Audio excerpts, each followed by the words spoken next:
If you're listening right now and you feel like you're stuck in your marriage, like life just keeps hitting you with one storm after another, and you're wondering, how did we even get here?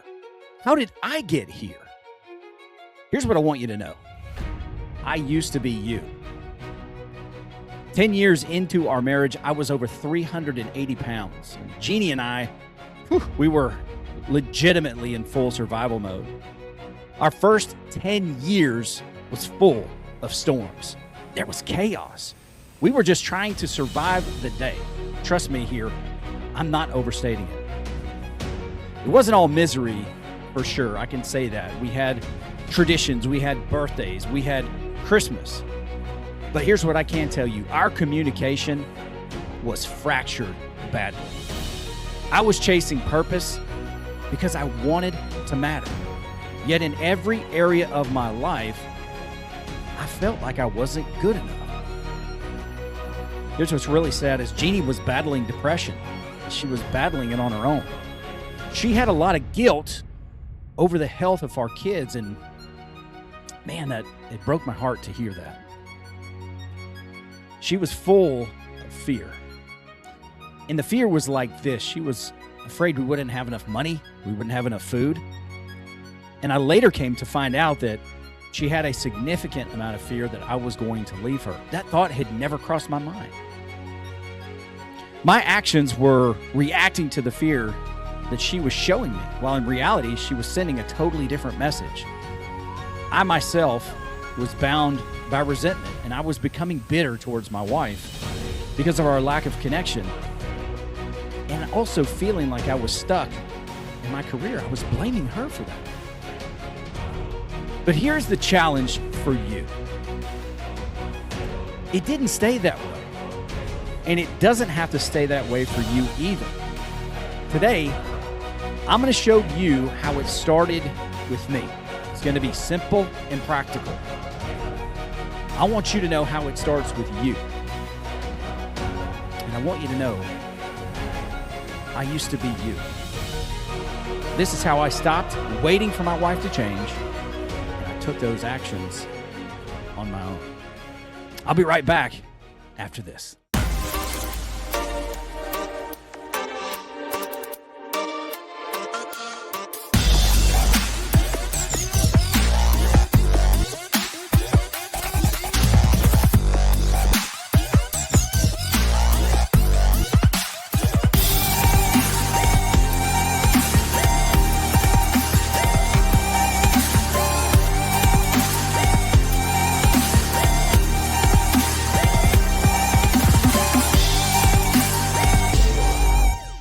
Welcome back to another episode of Man vs. Marriage. It is I, your humble servant, Quincy Moran, a.k.a.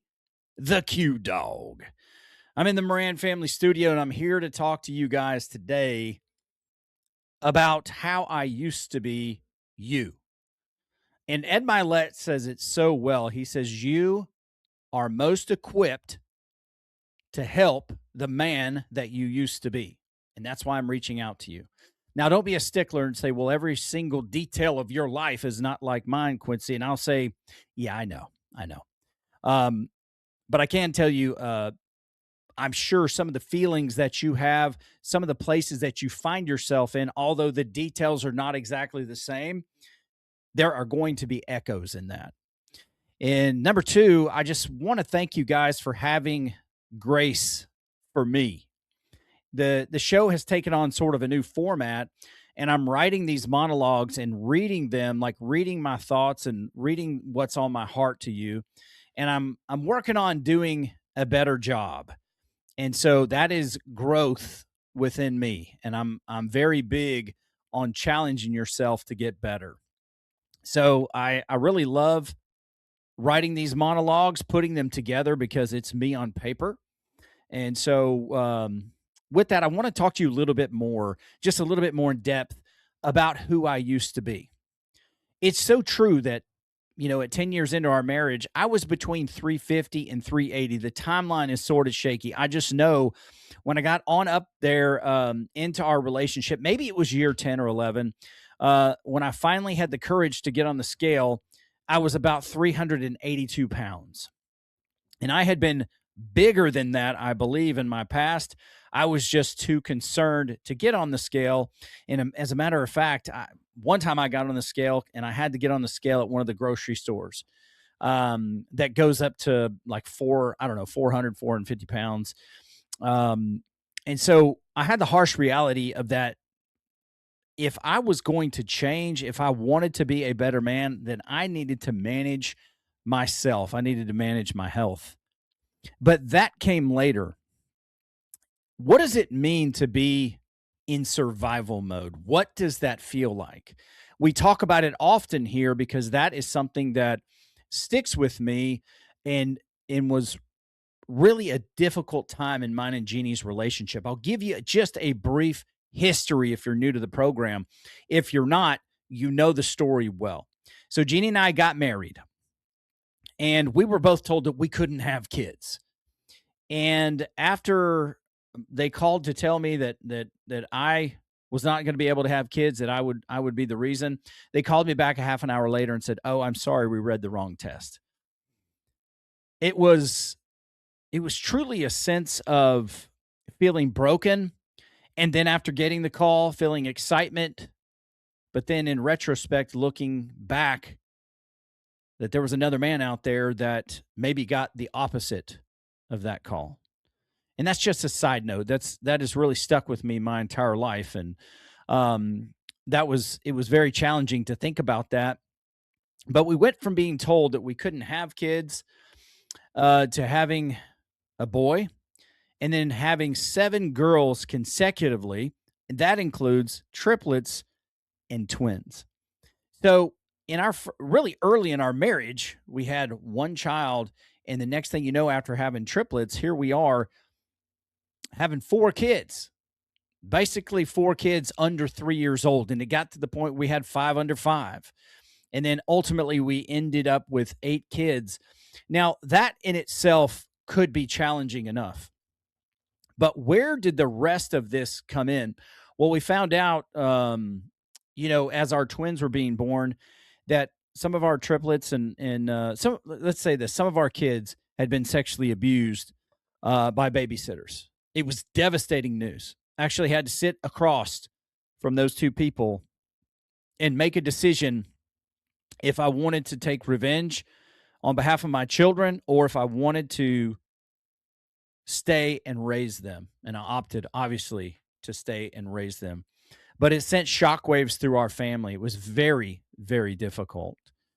We also got 3 diagnoses for autism within those 10 years.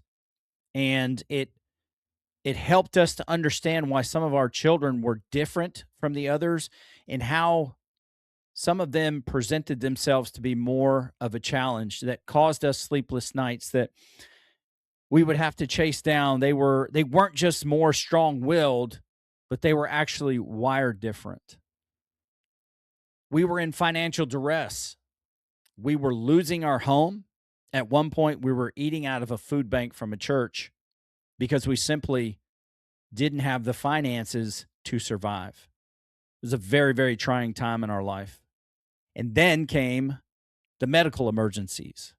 And that's part of what I talked about in the opening monologues is that with the triplets, Jeannie was in the hospital for 6 weeks. She had to take some medication in order not to deliver them any sooner.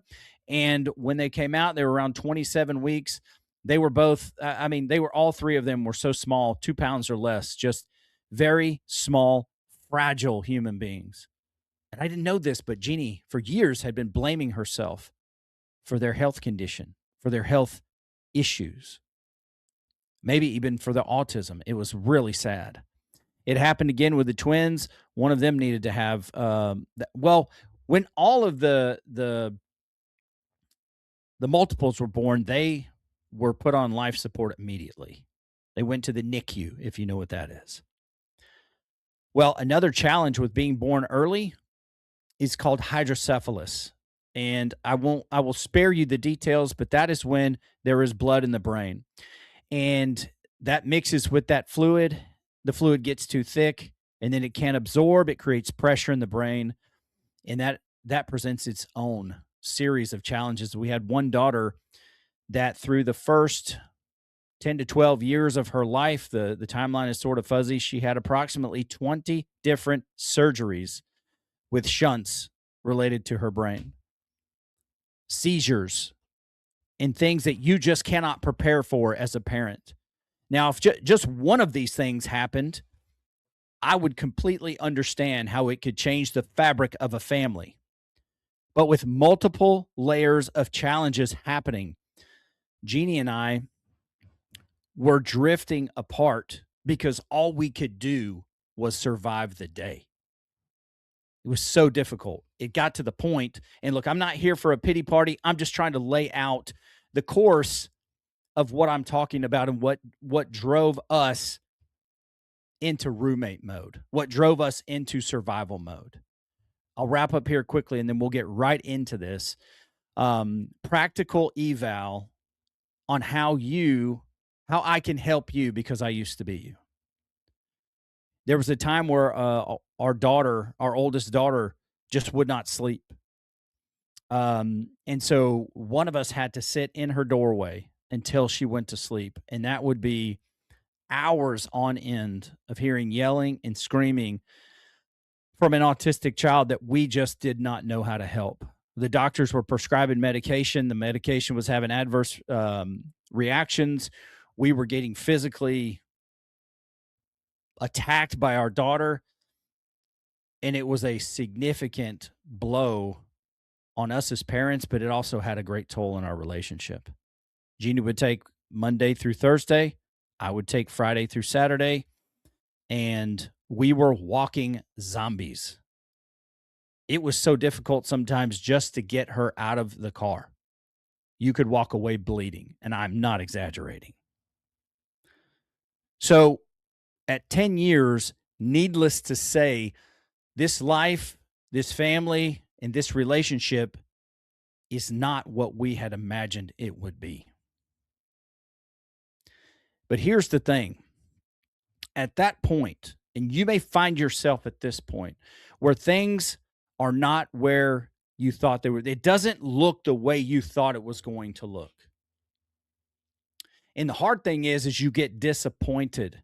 And disappointment can really, over the course of time, it can start to damage your hope. It can put you in a place where you begin to get hopeless. And so if that starts to happen and people say, man, you're angry all the time. Well, you might just be reacting from a place of disappointment and it may present itself like anger. But we don't know how to reconcile disappointment. I don't know about you, but I was never taught how to manage disappointment in my life and how to work through that and move forward. And so many of us are stuck in our past. Here's what I knew at one particular point. It wasn't about waiting on my wife to change. It had to start with me. And here is something that was such an aha moment at one point in my life.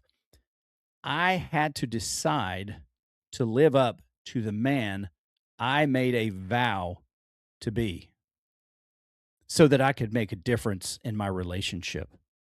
I want you to take just a moment to think about where you are, how you found this podcast, and then search your heart for those vows that you made to your wife and ask yourself, am I that man? Am I living to that standard? It's a hard but a valuable question. That affected me so deeply, and through the course of a few different programs that we went through, I decided that I wanted to live with intention, and it's what I called living on purpose. And then I expanded that because of my faith in Jesus Christ. I knew that He creates us for a purpose, whatever that calling might be. And so I said, you know what? I'm going to live on purpose for a purpose. And that is about intentionally growing and living your life on behalf of the calling that God has for you. Here's one thing that I came to learn as well. I came to understand that awareness is actually a weapon. Now, you can use weapons for good, you can use weapons for bad. But that weapon in the hand of a warrior can protect, it can save, and it can conquer if the warrior is willing to learn mastery. What is the mastery you must learn? It's within. So, if you're new to my program, our program, I'm really big on the KISS principle. I talk about it in my professional life, I talk about it in my personal life, and it's called keeping it super simple. You might know another terminology. You might have another phrase called keep it simple, stupid. And I probably say that to myself sometimes. So I want to give you 2 or 3 practical things. If you can relate to any of those feelings, do you feel distant in your relationship? Do you feel stuck where you are? Are you disappointed with where you are in life? Maybe you're a great professional, but you are not great at relationships. And if that's the case, then your priorities are off because you can actually be great at both of them. The question is, how good do you want to be? And what is your lasting legacy that you want to create? On your dying day, do you want them to say, man, he was a great professional? Or do you want those people that are in your life that you care about to carry that legacy on because you made a positive impact in their life? What matters to you? What is fulfilling for you? What is the purpose that you were created for? So here are 2 or 3 practical things that you can do in order to get yourself on a new path. Number one's going to kind of be a 2-parter, but I'm going to start out with this. Get yourself a journal and a pen where you can write some stuff down. Okay? I know the big deal is here, and I have my telephone right here. If you're watching the program, there it is, Man versus Marriage on the back of the phone. I know we use these things all the time, but I'm asking you to do something different. I'm asking you to start writing. Take action by writing on a piece of paper, writing in a notebook, writing in a journal. Do this. I'm asking you. And here's the meat of number 1. I want you to check out the series that we've done called Where Do I Start? To me, it's an eye-opening, practical approach. It's laid out very methodically. And what it helps you do is it helps you accelerate what you are about to do. It helps you accelerate your knowledge for the journey you are beginning. Because I really put my heart and soul into this version. It's the latest version that we've done. And there are 300 plus episodes of this podcast. The majority of them are Jeanne and I together talking about every topic that comes along with marriage. Most recently, these 10 episodes called Where Do I Start? They're solo episodes. It's you and it's me. And it's you and me getting into the weeds very practically. I guess those two don't go together, but it's you and me getting into how do I redefine my path?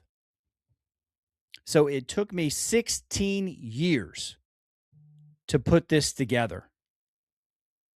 And you are going to get 16 years worth of work in those 10 episodes where you can take this and you can begin to redefine your path in this life. 16 years. And hey, listen, those entire 16 years, it was not all pretty. It was very, very difficult.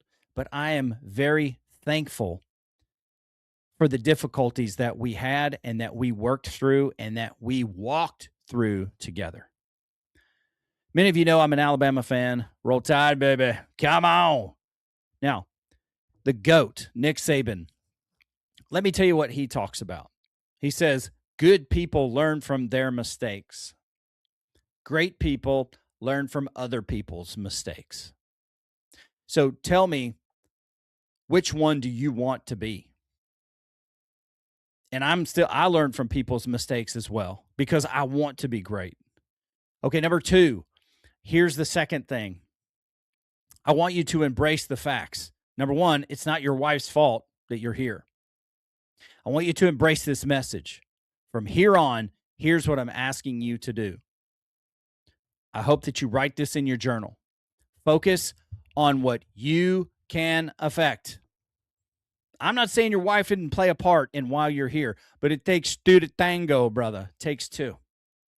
Okay? We sort of addressed that earlier in this program where I asked you to review, dig deep. Are you the man you vowed you would be? Are you that man? So, here's what you can affect. Some people say control what you can control. I say focus on what you can affect. What is that? It's your attitude. It is your actions. It is your effort. And it is your intention. That's the second thing I'm asking you to do. Very practical. It's not always easy, but it is very practical. And the more you do it, what are we doing? We're getting into mastery. Okay? This is going to be, it gets deeper in the episodes that I gave you. So I'm asking you, go back, listen. Number 3, although I'm giving you 16 years worth of work in 10 episodes, that is probably 2 to 3 hours, maybe 4 hours maximum. I want you to embrace and prepare for a marathon. Everything in this life right now is about how comfortable can you be and how fast can you get it. There's no value found in that in your relationship because that will not lead to true transformation and for you to become someone that you are not right now. So understand that both action and inaction from here on, let me say this. Both the paths require suffering. If you take action, there will be suffering. If you take no action, there will be suffering. What does that mean? Let's say you get that journal, and let's say you go listen to these 10 episodes, and you realize that there are some changes that you're going to have to make. And these changes in the beginning will likely have no effect on your marriage. But you will begin to change. Change is uncomfortable. Change may require some suffering. It may require you getting uncomfortable in order to redefine your path, like to reorient the direction you're heading in. And that's okay. Now, let's say you listen to this and you go, nah, it's not for me. So you take no action. That path requires suffering as well. Because eventually your relationship is going to become, your relationship is probably going to lead to a place where it's permanently separated while you're living under the same roof, or maybe it ends. And there's a lot of suffering in that too. So today you choose the suffering you wish to endure. Do you want to choose the suffering that leads closer to the man you promised you would be and reconciling your relationship? Or do you want to choose suffering that leads to regret because you know you could have done more? Now you might say this, you might say, hey, Q Dog, we're really not that bad, okay? Why are you so intense? We're not that bad. Okay, so now you'll have an hors d'oeuvre of suffering instead of a 4-course meal. But I just want to encourage you to prepare yourself for a marathon. Because I can assure you, you've been comfortable for too long, and that is why you are where you are. It's something that I call being comfortably miserable, because you acclimate to the disappointments of life. It is a real thing. So if you're in that place right now, you feel stuck, you feel disappointed, and you're wondering, how did I get here? Or how did we get here? I want you to hear this. Brother, it starts with you. I want you to decide today that you will live up to that man you vowed you would be. I want you, I'm asking you, I'm calling you right now to live on purpose for a purpose. I say that from the heart. And I also say that because I used to be you. And I know the value, I know the benefit, I know the payoff, I know where the suffering leads. God bless you guys. Hey, for more, go check out QuincyMoran.com. We're going to have notes there. I'm going to give you the full notes in the episode.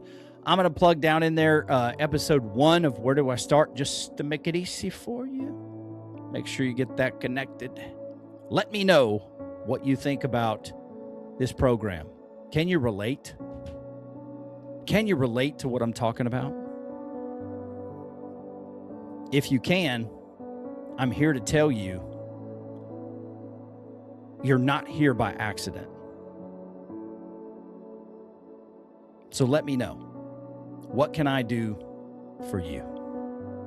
The email is quincy@mvsmpodcast.com. Utilize that.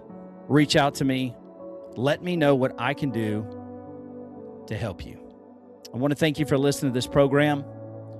If this program connected with you, I'm asking you to give us a review. I'm asking you to rate the show. What if also because this program connected to you, you shared it with 5 really good friends that you believe could benefit, and then 5 people that you don't like very much? I'm just kidding. Or am I? I mean, share it. That's what helps us broaden this platform in preparation for what is preparing to come out. And what is that project called? It's called Becoming Family Famous. It's going to be about leadership in your home. I cover a lot of that here, but I'm going to teach you how to become famous where it matters the most. We're going to share that together. I want to thank you so much for listening. God bless you. Galatians 6, 9 through 10. If you don't know what it is, go look it up and let's go live it together. That's it for this episode of Man vs. Marriage. I'm Quincy Moran, a.k.a. the Q Dog, a.k.a. in some circles, the Q Diggity Dog. Thank you so much. See you on the next one. I'm out.